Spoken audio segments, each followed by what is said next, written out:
श्री स्वामी समर्थ. दिगंबरा दिगंबरा श्रीपाद वल्लभ दिगंबरा. अवधूत चिंतन श्री गुरुदेव दत्त. श्री स्वामी समर्थ महाराज की जय. गुरुदेवांच्या चरणावर कोटी कोटी वंदन. मित्रांनो, आपल्या चॅनलवर तुमचे सर्वांचे स्वागत आहे. आजचा स्वामी संदेश तुमच्यासाठी आहे, ते तुम्ही शांतपणे ऐकावे. शिकवतो जो जगण्याचा सार, तोच तू एक आमुचा आधार. तू शिकवतो आम्हा कसा करावा भवसागर पार. तुझविन नाही आमुचा उद्धार. आयुष्यात पडले प्रश्न हजार, त्या प्रत्येक प्रश्नातून सोडवणारा तूच एक आमुचा निर्धार.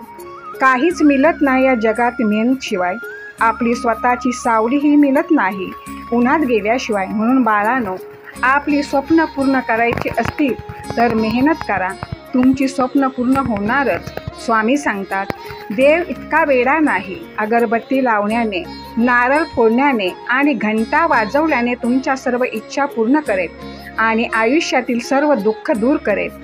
तुमच्या इच्छा पूर्ण करण्यासाठी तुम्हाला कष्ट करावे लागतील. त्यासाठी देवाने तुम्हाला हात दिले आहेत.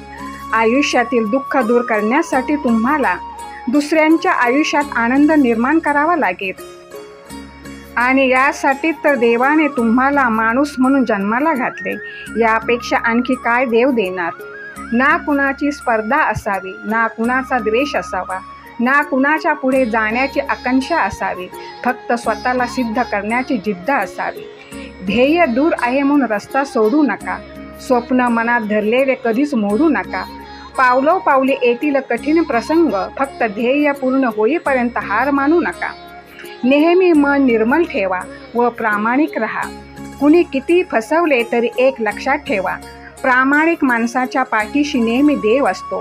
दुःख प्रत्येकालाच असतं, पण जो दुःखाती सुख शोधतो तोच खरं जीवन जगतो. आज तुम्ही संघर्ष प्रयत्न करत आहात. लोकांच्या नजरेत तुम्ही अपयशी, कर्तृत्व शून्य व्यक्ती आहात. ते तुम्हाला ओळखसुद्धा दाखवणार नाही. नावे ठेवतील, चिडवतील, पण उद्या जर तुम्ही यशस्वी झालात तर हेच लोक तुमच्यासाठी टाळ्या वाजवतील. दूरचा जरी असला तरी जवळची ओळख दाखवतील, भेटायला येतील. एक लक्षात घ्या, ही दुनिया आहे, ही अशीच आहे.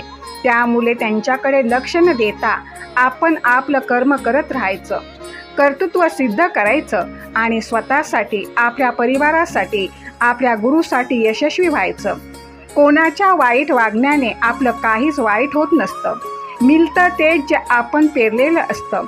आपल्याशी कोण कसंही वागेना, आपण सगळ्यांशी चांगलंच वागायचं. इतकं चांगलं वागायचं की विश्वासघात करणाराही पुन्हा जवळ येण्यासाठी तळमळला पाहिजे. परिस्थिती हा सगळ्यात मोठा गुरु आहे. कारण जगायचं कसं हे आणि कोणाशी वागायचं कसं हे परिस्थितीशिवाय दुसरं कोणी शिकू शकत नाही.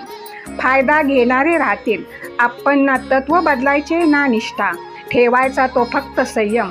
स्वामी म्हणतात, बाळांनो, जो भक्त माझे मनापासून नित्य स्मरण करतो, शुद्ध निर्मळ आचरण करतो, प्रामाणिक कर्म करतो, असा भक्त मला सदैव प्रिय आहे.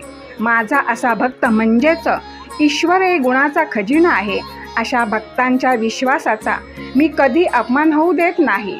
सुरुवातीला किती त्रास झाला तरी त्याला न्याय भेटून अंतिम विजय होतो. श्री स्वामी समर्थ. जय जय स्वामी समर्थ. मित्रांनो, संपूर्ण व्हिडिओ ऐकल्याबद्दल तुम्हाला खूप खूप धन्यवाद.